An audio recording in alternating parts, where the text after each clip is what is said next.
हाय viewers, तो चलिए शुरू करते हैं। राहुल चावला द्वारा लिखा उपन्यास हजारों ख्वाहिशें। तो चलिए शुरू करते हैं इस उपन्यास की आगे की कहानी। गुर्जरों ने आरक्षण की मांग के चलते इस साल फिर रेलवे लाइन रोक दी है। सभी ट्रेन देर से आएंगी। यह सुनकर उस लड़की ने अपना सर पकड़ा और च की आवाज़ निकालते हुए अपनी परेशानी व्यक्त की। फिर उसने मेरी तरफ देखा। हड़बड़ाती और उसकी शर्माती आंखों की मुलाकात कुछ यूं हुई कि देर तक टकटकी लगाए हम एक दूसरे को देखते रहे और हमारी आंखें एक दूसरे की की आंखों से बातें करती रहीं, किसी खुफिया कोड वर्ड में। आप चाय पियेंगी? चुप्पी तोड़ते हुए मैंने कहा। नहीं, मैं चाय नहीं पीती। कॉफ़ी? उसने पहले तो फॉर्मेलिटी में ना कहा, फिर हल्की सी मुस्कान के साथ गर्दन मटका कर हाँ कह दिया। अच्छा सुनिए, पीछे से आवाज़ लगाकर उसने कहा। चाय ही ले आइए। दोनों हाथों में चाय की कुल्हड़ लेकर मैं बेंच की तरफ बढ़ा तो वो बैग खोलकर सामान निकालने में व्यस्त दिखाई दी। उस बैग में साहित्य का अनमोल खजाना था, जिसे मैं बड़े गौर से देख रहा था। अचानक उसने एक टिफिन बॉक्स निकालकर मेरे सामने रख दिया। माँ ने बनाए। लो ना, जोर देकर उसने कहा। पढ़ने की काफ़ी शौकीन मालूम पड़ती हो। मैंने डब्बे से एक ठेकुआ उठाते हुए कहा। कैसे पता? अपनी लटों को झटकते हुए वह बोली। तुम्हारी किताबें देखी ना। ओ अच्छा, वैसे तुम अच्छा लिखते हो। चाय की चुस्की लेकर उसने कहा। कैसे पता? हैरत के साथ मैंने पूछा। अभी तुम जब चाय लेने गए तो चुपके से तुम्हारी डायरी के कुछ पन्ने पड़े। शर्माते हुए उसने कहा। देखते ही देखते बातों का सिलसिला चल निकला। एक दूसरे को न जानते हुए भी हमारे पास करने को ढेर सारी बातें थी। देर तक बातें चली, पसंद नापसंद को लेकर, किताबों के बारे में, कुछ कॉलेज की गपशप और पॉलिटिक्स पर बहसबाजी भी हुई। चाय की हर चुस्की के साथ निकलते कई किस्से जिनकी ना कोई शुरुआत होती और ना ही कोई अंत, जो हमारी तरह बस अपने आज में जी रहे थे, अतीत या भविष्य की परवाह किए बिना। वो किस्से मेरी उस लाल डायरी में दर्ज होते जा रहे थे। दोपहर हुई तो कैंटीन में दोनों ने साथ लंच किया। फिर प्लेटफॉर्म पर थोड़ा टहले भी। चलते चलते बाजू टकराए, एक दूसरे को देख बेवजह मुस्कुराए। मेरे चेहरे पर गिरे पलक के बाल को उसने अपने हथेली पर रखा और कहा। जो मांगना है मांगो। मैंने संसार की सबसे खूबसूरत चीज़ की गुजारिश रखी। जो चाहोगे वो मिलेगा, उसने कहा।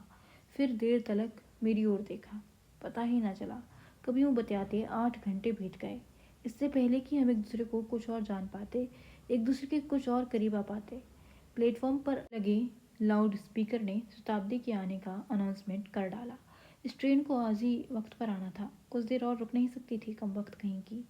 मैंने मन ही मन सोचा, फिर उसकी तरफ देखा। वह अपना सारा सामान बांधने में व्यस्त थी। अच्छा, तुम्हारी ट्रेन कब आएगी? अपना सामान उठाते हुए उसने पूछा। वो तो निकल चुकी, हड़बड़ाते हुए मैंने कहा। कब? हैरत के साथ उसने पूछा। बस अभी आधा घंटे पहले। तुम चढ़े क्यों नहीं? बस मन नहीं किया, शर्माते हुए मैंने कहा। तो फिर अब वापस कैसे जाओगे? बस पकड़ लूँगा, चिंता मत करो। उल्लू हो तुम, भीनी सी मुस्कान के साथ उसने कहा। उस अजनबी सी लड़की से एक रिश्ता सा बन गया था। लगा कि ऐसा पहले भी हो चुका है, वक्त के किसी दूसरे डायमेंशन में। लगा कि उसे मैं जानता हूँ, पर अभी से नहीं, शायद जन्मों से। अलविदा का इशारा करती हुई अपना सामान उठाकर वो ट्रेन की तरफ बढ़ने लगी। लगा कि वो पलटकर मुझे एक बार देखेगी। ट्रेन के निकलने का अनाउंसमेंट हो गया। प्लेटफॉर्म पर इतनी अपार भीड़ आन पड़ी थी मानो रजनीकांत की फिल्म का फर्स्ट डे फर्स्ट शो देखने आ पहुंचे हों। वह हौले से धीमी गति से अपने कंपार्टमेंट में चढ़ी, फिर पलटकर मेरी तरफ देखा और नज़दीक बुलाने का इशारा किया। लगा कि जैसे मेरे कान में कुछ कहना चाहती हो, जैसे उसके दिल में कोई राज हो जो वह सबके सामने बता नहीं सकती। मैं तुम्हें फिर मिलूंगी, उसने नम आंखों से कहा। ट्रेन एक तेज़ झटके के साथ खुली और शायरन देती हुई धीरे धीरे आगे बढ़ने लगी। ट्रेन पकड़ने की जल्दी में सवारियां स्टेशन पर भाग रही थीं। शोर में कुछ सुनाई नहीं दे रहा था। तुम्हारा नंबर, मैंने ज़ोर से आवाज़ लगाई। उसने अपने स्लिंग बैग में से कलम निकाला और नंबर लिखा। मैं फौरन ट्रेन की दिशा में दौड़ा और भीड़ को चीरते हुए उसकी तरफ बढ़ा। उससे पहले कि मैं आगे बढ़कर उसके हाथ पर लिखा फ़ोन नंबर देख पाता, जाने कहाँ से अपार भीड़ सरपट भागती हुई पीछे से आई और मुझे ज़ोर का धक्का देकर कंपार्टमेंट में चढ़ गई।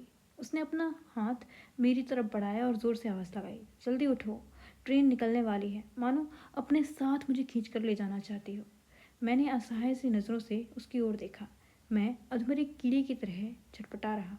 कोई हाथ पर, कोई सर पर, तो कोई गर्दन पर, पैर पर रख कर भाग रहा था।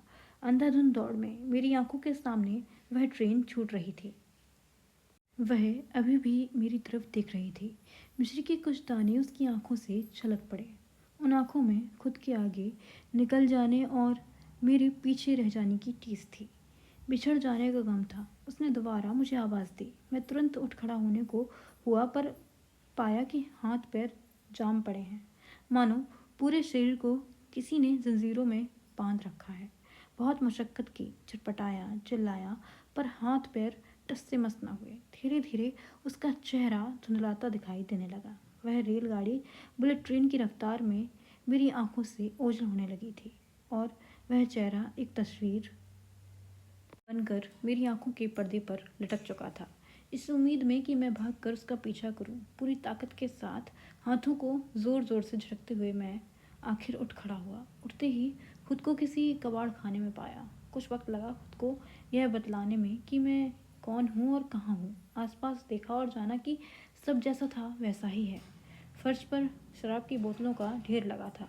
एक के साथ एक फ्री योजना के तहत मंगवाए पिज्ज़ा की बची कुतरन भी पड़ी थी, जिस पर चींटियां रेंग रही थीं। टेबल पर किताबों का अंबार लगा था और किताबों पर थर्माकोल के गिलास रखे थे, कुछ कोल्ड ड्रिंक्स से तो कुछ सिगरेट की राख से भरे। टेबल से सटी कुर्सी पर अनस्टेबल इक्विलिब्रियम में पड़ी कपड़ों की गठरी लगभग गिरने को थी और बिस्तर पर बगल में मेरी वह लाल डायरी सो रही थी, जिसमें से कुछ दर्द भरे नगमे कल रात अपने दोस्तों को सुनाए थे। वो नज़में सुनकर एक सरफरे आशिक ने शराब के नशे में खिड़की में सर दे मारा था, जिसके चलते कांच चटक गया था और जानलेवा शीतलहर अंदर आ रही थी। मूर्छित अवस्था से उठा तो पाया कि रेलगाड़ी का वह सायरन और कुछ नहीं, फ़ोन में बजती मिशन इम्पॉसिबल वाली रिंगटोन थी, जिसने मुंगेरी लाल के हसीन सपनों में खलल डाला था।